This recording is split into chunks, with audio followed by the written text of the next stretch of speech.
Hello and welcome to the Monday, October 13th, 2025 edition of the SANS Internet Storm Center's Stormcast. My name is Johannes Ulrich, recording today from Jacksonville, Florida.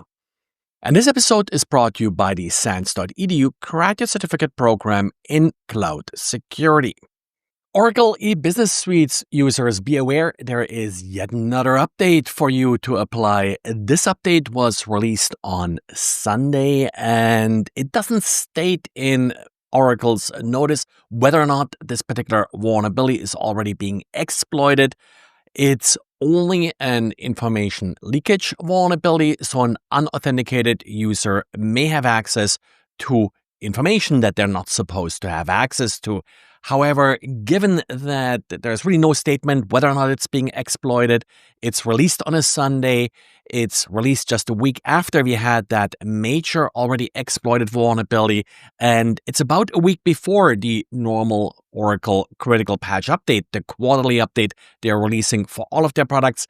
I would assume that this vulnerability is already being exploited, maybe a follow-on to the initial attack, that vulnerability was patched last weekend, or maybe just part of that attack that wasn't really patched in Sunday's update.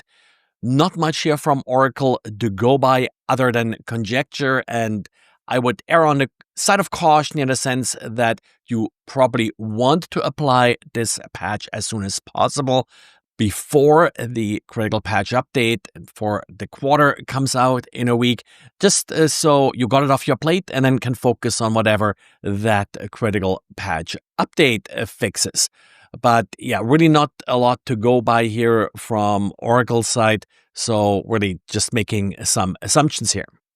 And Huntress Labs is reporting in a blog post that they're seeing the widespread exploitation of Sonicwall VPN devices. What they're noting here is that the attacker is rapidly logging in to a number of different accounts. This, of course, comes a couple days after Sonicwall let it be known that all configurations uploaded to its My Sonicwall cloud storage had been compromised. Best guess is that whatever actor got a hold of these configurations is now as quickly as possible attempting to compromise those instances in order to take advantage of these credentials before the user may actually change them. So if you had your configuration uploaded to My Sonicwall, number one, assume it was compromised. Yes, passwords were hashed, but hashes can be brute forced. And the end result is that if you had your configuration in My Sonicwall, at this point, assume the device is compromised. Don't just go in and change credentials and such, but take a close look, make sure there are no backdoors or any other compromise, no new accounts, no nothing like that installed. Take a look at the Huntress blog. They also have IP address and other things that they have observed on compromised devices. So this is pretty much a must-do at this point, that you must assume a compromise of these devices. And the second alert I have also comes from Huntress Labs, and it affects the secure Gladinet CentreStack and TrioFox storage solutions. Like all these very secure remote storage solutions, well, they are not very, very, very secure, and as a result, they suffer from a so far unpatched local file inclusion vulnerability. Local file inclusion vulnerability allows even on a secure file storage and sharing system to read arbitrary files, in particular, in this case, the web.config file, which then releases the machine key. And well, we all learned about a machine key from the SharePoint vulnerability, another secure file sharing technology, of course, that it can be used then to further compromise the affected system.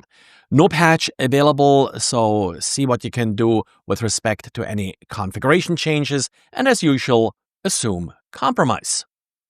And then we do have two distinct but similar vulnerabilities in 7-zip that have been addressed. These vulnerabilities are your typical symbolic link vulnerabilities that essentially allow for directory traversal, and with that, under some circumstances, even arbitrary code execution. Update as patches become available. There is no indication at this point that these vulnerabilities are being exploited. On the other hand, similar vulnerabilities have often been exploited in the past, so probably no stretch to assume that exploits are already somewhat available for these issues. Well, and that's it for today. So thanks for listening, and thanks for liking and subscribing to this podcast. And as always, talk to you again tomorrow. Bye.